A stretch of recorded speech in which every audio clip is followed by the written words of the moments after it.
Before I begin, I should warn you. This isn't a typical story. It's not one of those tales with a clear beginning, middle, and end. It's more like something you wake up remembering only in fragments.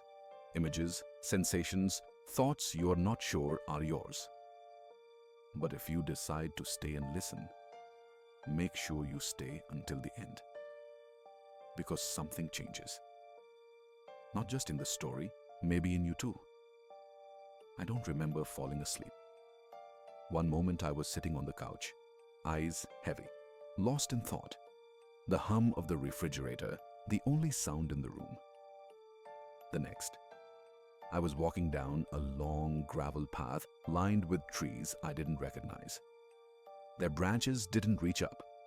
They curved downward as if bowing toward the earth, weighed down by something invisible. At the end of the path stood a house. Not old, not new, not large, not small. It was familiar in a way that didn't make sense, like a place I'd dreamed of before or seen in a picture long forgotten. There were no lights on, but I wasn't afraid. Dreams rarely announce danger outright. They wrap it in softness first. I stepped inside. The air had a thickness to it. Not humidity exactly, more like silence you could touch. The floorboards didn't creak under my weight, and my footsteps didn't echo. That was the first thing I noticed. The second was the absence of mirrors.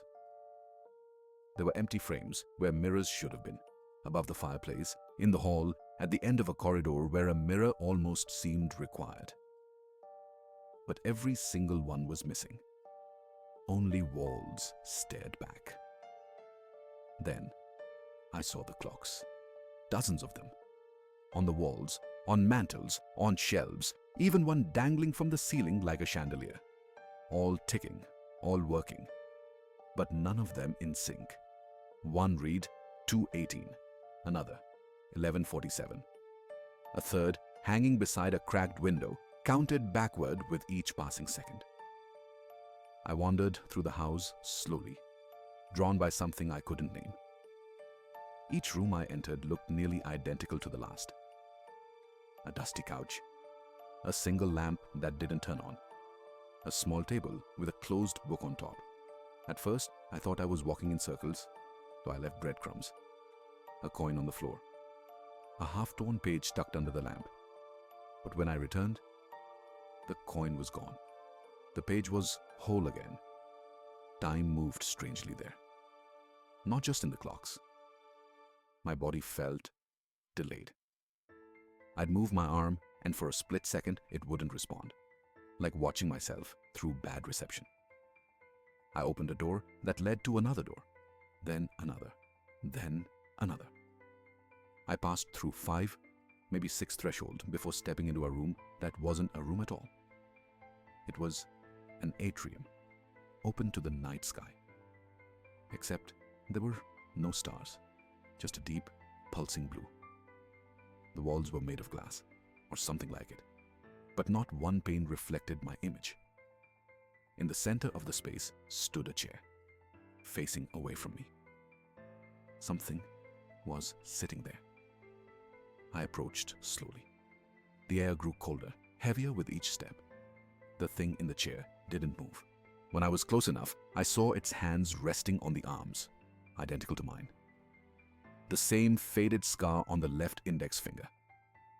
The same bitten nails. Then it stood. It didn't turn around. But I understood something in that moment, not with words, but with weight. Like a truth falling into place. I didn't need to see its face. I knew what it would look like. I tried to speak, but no sound came out. My voice had been left behind somewhere, maybe in one of those rooms that erased breadcrumbs. It stepped aside, gesturing to the chair. Inviting. And I, without understanding why, sat down. The thing that had been me turned and walked into the darkness, fading without footsteps, swallowed by the silence. I don't remember waking up, but I do remember this.